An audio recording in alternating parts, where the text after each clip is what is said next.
2 Pierre chapitre 2. Il y a eu parmi le peuple de faux prophètes, et il y aura de même parmi vous de faux docteurs, qui introduiront des sectes pernicieuses et qui, reniant le maître qui les a rachetés, attireront sur eux une ruine soudaine.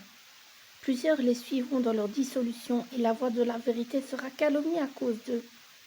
Par cupidité, ils trafiqueront de vous au moyen de paroles trompeuses, eux que menace depuis longtemps la condamnation et dont la ruine ne sommeille point. Car si Dieu n'a pas épargné les anges qui ont péché, mais s'il les a précipités dans les abîmes de ténèbres et les réserve pour le jugement, s'il n'a pas épargné l'ancien monde, mais s'il a sauvé Noé, lui, 8e, ce prédicateur de la justice, lorsqu'il fit venir le déluge sur un monde impie, s'il a condamné la destruction et réduit en cendres les villes de Sodome et Gomorrhe, les donnant en exemple aux impies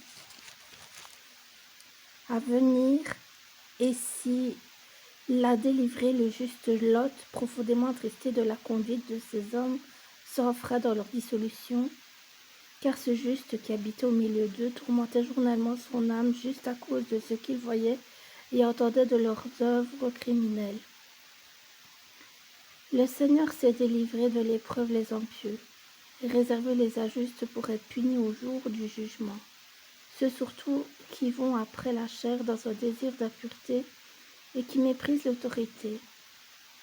Audacieux, arrogants, ils ne craignent pas d'injurier les gloires, tandis que les anges supérieurs en force et en puissance ne portent pas contre elles le jugement injurieux devant le Seigneur. Mais eux, semblables à des brutes qui s'abandonnent à leur penchant naturel et qui sont nés pour être prises et détruites, ils parlent d'une manière injurieuse de ce qu'ils ignorent, et ils périront par leur propre corruption, recevant ainsi le salaire de leur iniquité.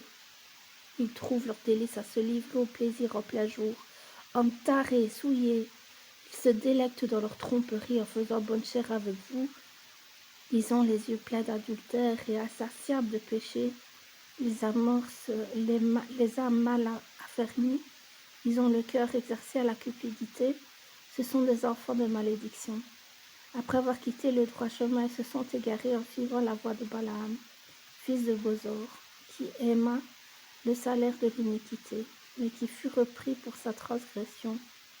Une ânesse muette, faisant entendre une voix d'homme, arrêta la démence du prophète.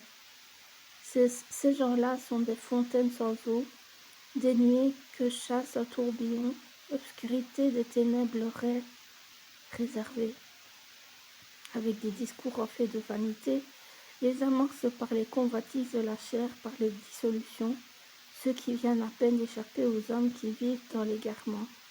Ils leur promettent la liberté, quand ils sont eux-mêmes esclaves de la corruption, car chacun est esclave de ce qui a triomphé de lui.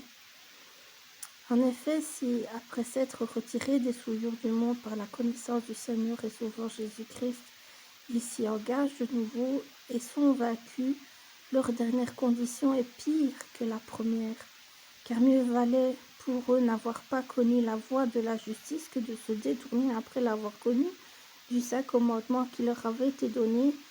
Il leur est arrivé ce que dit un proverbe vrai, le chien est retourné à ce qu'il avait vomi et la truie lavée s'est vautrée dans le bourbier.